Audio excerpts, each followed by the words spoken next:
Hey, what's going on, everyone? Welcome back. In this video, we're looking at the PGA picks for this week. We have the U.S. Open, the third major of the year. Huge tournament on Draftkings, a Millie Maker, so we'll definitely be covering that. These picks also apply to FanDuel, but be touching on Draftkings just because they have the Millie Maker, and I know a lot of you guys will be playing there this week. So let's get into it. I'm super excited for this tournament.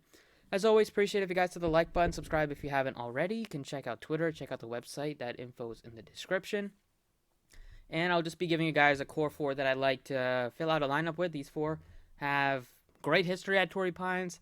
They seem to be playing pretty good golf, and I think all of them can make a push inside the top 20.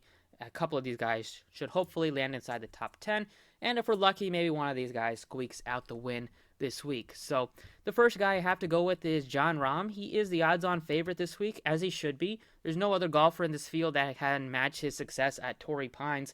He leads them in a lot of categories at this place. Since 2017, his last 5 years here, he leads the entire field in birdies and strokes under par. And just being his last 5 years at Torrey Pines, you see four top sevens for Jon Rahm. He's playing really good golf, as you would expect. He should have had the win at the Memorial. We know he had to withdraw due to COVID, but he was on pace to set a course record that week, and he looks fine. I mean, he looked fine during that tournament, but he had to quarantine for a bit.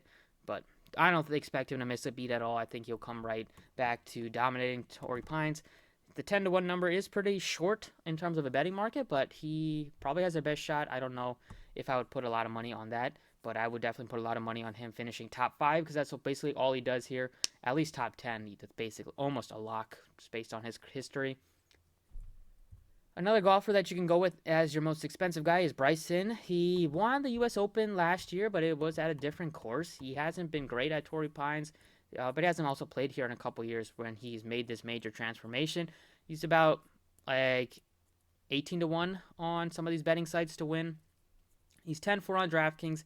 We know he's going to try to make these long par 5s into par 4s. He's going to try to bomb them. And this is the type of course where it's super long, so you want to go with guys that can bomb it off the tee because they'll just give you better shots for birdies. We know Bryson can sometimes just hit it all over the place, and that's where he can get into trouble. Sometimes his putter leaves him. But he would be my second guy that I'd go with above 10,000. The third guy would be probably Jordan Spieth, then Dustin Johnson, or actually probably be Brooks Koepka over Dustin Johnson. But I still go Spieth third, Brooks fourth, and then probably DJ fifth. In the 9K range, I have to really like a few guys here. Justin Thomas been struggling with his putter. He's missing a lot of short putts. Not been in the best form recently, so maybe he turns it around this week. I think I would have to go with a guy like Xander Schauffele over him, probably even Victor Hovland over him at this point.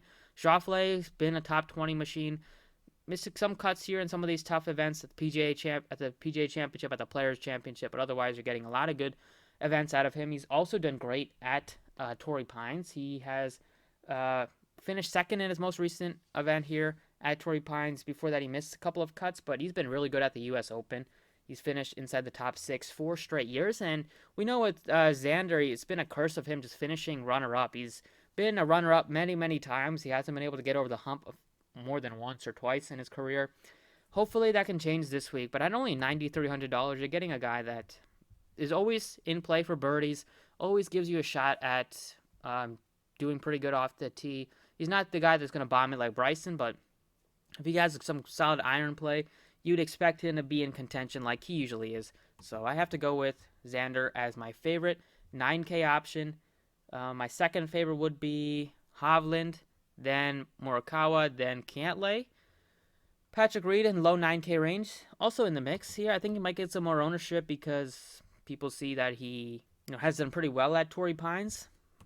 I think you definitely can make an argument to play him if you wanted to. He does do well at majors. But for me, he's just going to be behind at least Xander, probably also behind Morikawa, Hovland, and Cantlay, although Reed could maybe jump over a couple of those guys. In the 8K range, you have Hideki Matsuyama, also been awesome at Torrey Pines. Another guy that I think looks pretty appealing in the 8K range has to be like Louis Oosthuizen. He is $8,100. Like Terrell Hatton's also in the mix, but Louis just sneakily always is in contention at some of these majors. Second at the PGA Championship, where he should have won if he could have made some short putts inside like 10 feet. He missed a couple of putts inside 6 feet. So that really cost him there. But he's a guy that always tends to make a strong push at some point during these big events here. He is yet to miss a cut at the U.S. Open in his last 5 years. He's finished third and seventh last few years here. He's also made both of his cuts at the Torrey Pines, if that means anything to you. But 81 for him. I think he can maybe get over the hump this week, so I have to like him at that price tag. Now, basically, I'm just giving guys one guy from each price tag. 11 missed the 10K range, but 9K, 8K, and then 7K range. We have a very nice play, or not very nice price tag on Mark Leishman. He's only $7,400. I think he is really underpriced. He's been playing pretty solid golf. Missed a couple of miscuts here and there, but 5th at the Masters, 21st at the Byron Nelson, and he's done very well at the U.S. Open, and he's done well at Torrey Pines. Been one of the better golfers here, him, and he's not been at the level of Jon Rahm, but he's still been very good. He has 2 top 8s at Torrey Pines. He had the win at the Farmers back last year, so he's in good form here. Expect him to play well, maybe be in contention. He's 66-1 on most of these betting sites, so I would make a case to maybe put some money on him to finish at least inside the top 10. Maybe even an outright bet would not be the worst thing, just because he is a pretty long shot, and I think that could be a mistake looking at his numbers at Torrey Pines. Hopefully he's in contention this weekend, because I think he definitely has a shot to do that.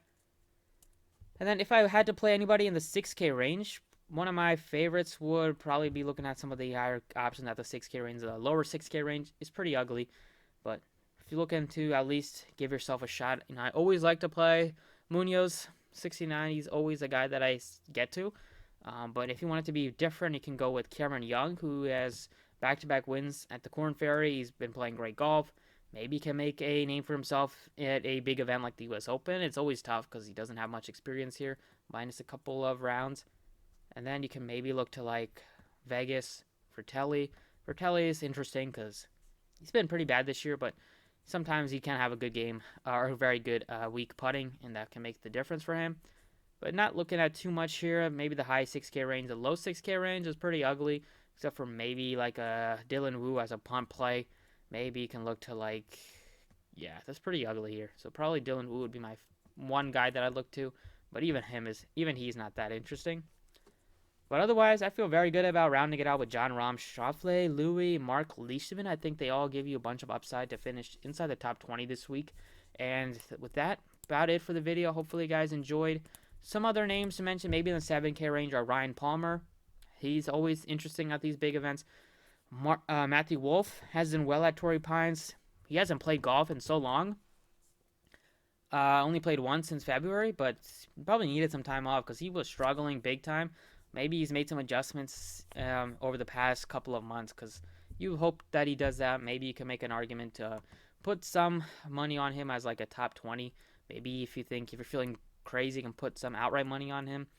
But also another guy is Brendan Grace, $7,200. He's in play, and that's it. I don't want to be playing Phil this week. I think some people will be playing Phil because of his win at the PGA Championship, but I won't be doing that this week. I'd rather go to like Sam Burns at the same price tag, go down to like Sanjay, go down to Kolkrak, and then I like those two guys at $7,200. But with that being said, that's about it for the video. Hopefully you guys enjoyed. Thank you for watching. Best of luck this week, and I'll see you all next time.